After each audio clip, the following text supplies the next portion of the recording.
March 9th, 1944, 0542 a.m. A thin gray dawn stretched across the clouds as a B-24 Liberator named Eagle's Det rumbled through the cold morning air. Inside the belly turret sat Corporal Mason Reed, the waist gunner who'd flown more missions than he liked to remember. Today's mission was simple on paper. Recon, photograph enemy supply lanes, return home by noon. But the Pacific didn't respect simplicity. Inside the bomber, the crew moved with quiet professionalism, the pilot checking dials, the navigator tracing maps with a trembling pencil, the radio man tapping his headset. Reed kept his hands on the twin .50 cals, scanning the horizon. Nothing unusual, just endless blue. At 0603 a.m., the atmosphere inside the bomber shifted. A faint vibration pulsed through the wings. Not mechanical, not structural, something else. A change in air pressure, sudden, sharp. Reed felt it in his chest. He tapped his mic. "Pilot, you feeling that?" No answer. He repeated it. Still nothing. He checked with the radio man. Silence. He radioed the waist gunner on the left. Nothing. Then Reed noticed the lights. All crew indicator lamps had gone dark at once. He froze. Was the intercom dead? Were the wires shot? Or... He unlatched the lower hatch, crawling toward the main fuselage walkway.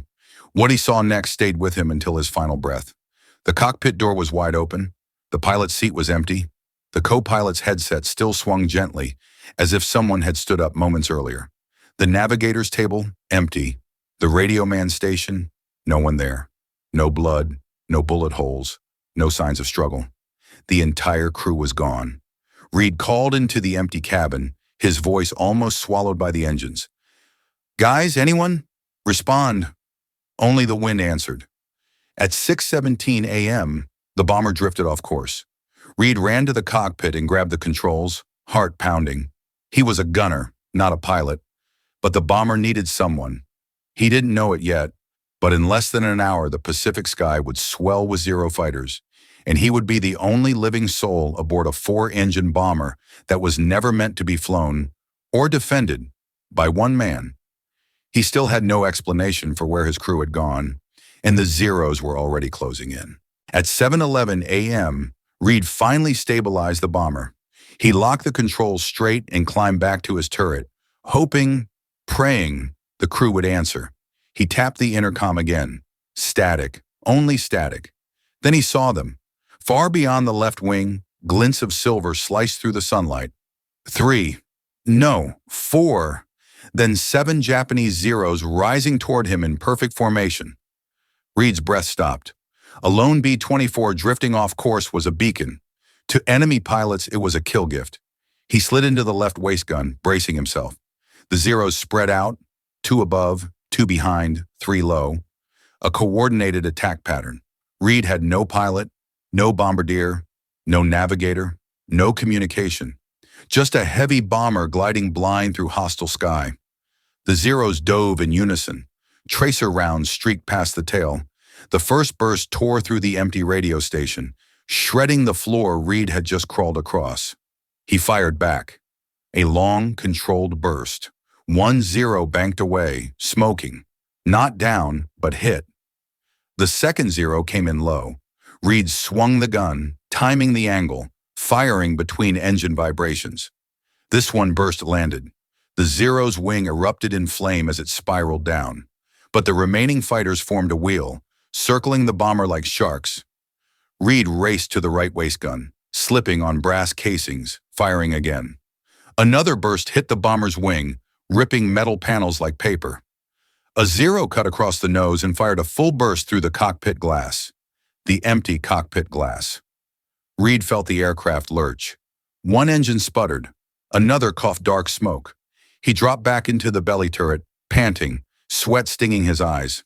"In the name of God, where are you guys?" he whispered. But the bomber's empty interior remained silent. Only the creak of the fuselage answered. The Zeros regrouped, forming a second wave. Reed knew he wouldn't survive another attack in the turret. He crawled back toward the tail guns, breathing hard. 7 Zeros starved for kills, and 1 man aboard a dying B-24. The sky was now a knife fight, and Reed had to be everywhere at once.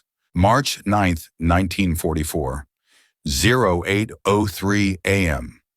Reed slammed the tailgun handles forward just as the next attack wave hit. Zeros dived vertically, their engines howling like metal hornets. The first fighter overshot the tail. Reed fired a burst that tore its fuselage apart mid-roll. The pilot ejected too late. Another Zero screamed in from below, firing upward into the bomber's belly. Rounds punching through the thin metal, sending insulation floating like snow. Reed fired down, leading the target, but his gun jammed. He ripped the charging handle back until the jam cleared, barely dodging a burst aimed directly at him. He crawled to the waist guns again, because the Zeros knew the B-24's blind spots could kill it faster than bullets. The bomber dipped left. Reed grabbed a strap to steady himself as he fired blindly toward a shadow swinging under the wing. A lucky burst hit the Zero's engine. Black smoke poured out. The pilot bailed seconds before the plane vanished into clouds. 4 Zeros remained. Reed's shoulder bled from glancing shrapnel, but he didn't stop. He couldn't. There was no one else. Then something strange happened. A Zero approached from the front. Not firing, just pacing the bomber. The pilot stared into the cockpit, confused. He saw no one inside. No pilot. No co-pilot. Just shattered glass and an empty control yoke. Reed watched him through the guns. The Japanese pilot tilted his head, as if trying to understand the impossible. Then he saluted and broke away. But the rest didn't hesitate. Reed fought them through every angle the bomber offered. He switched guns 8 times in 20 minutes. He fought until his arms shook. He fought until the barrels glowed. 2 Zeros left. The bomber had taken holes the size of dinner plates. Fuel leaked onto the floor. One engine died completely. Another coughed blood-red smoke. The Liberator was becoming a coffin. Reed braced himself. He knew. The final wave was coming, and he was still alone. 8:47 a.m. Reed dragged himself back to the tail as the last 2 Zeros repositioned for a kill shot. They weren't reckless now. They flew smart, disciplined, perfectly timed, the kind of pilots who finish battles with precision. The bomber dipped lower. Reed heard metal tearing somewhere in the starboard wing. He knew the aircraft was minutes from losing structural integrity. The Zeros struck together, one high, one low. Reed fired upward first, a full burst that struck the upper Zero in the wing root.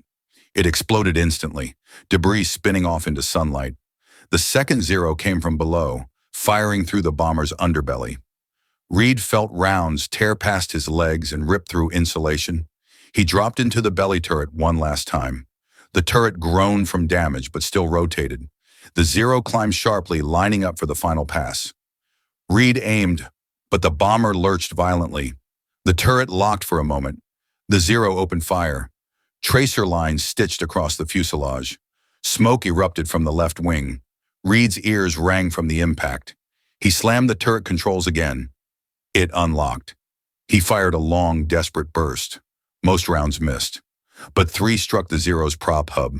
The blades shattered. The fighter broke apart mid-air. Silence. Reed lowered his head, but the fight wasn't over. The bomber was dying. He felt it through the floor.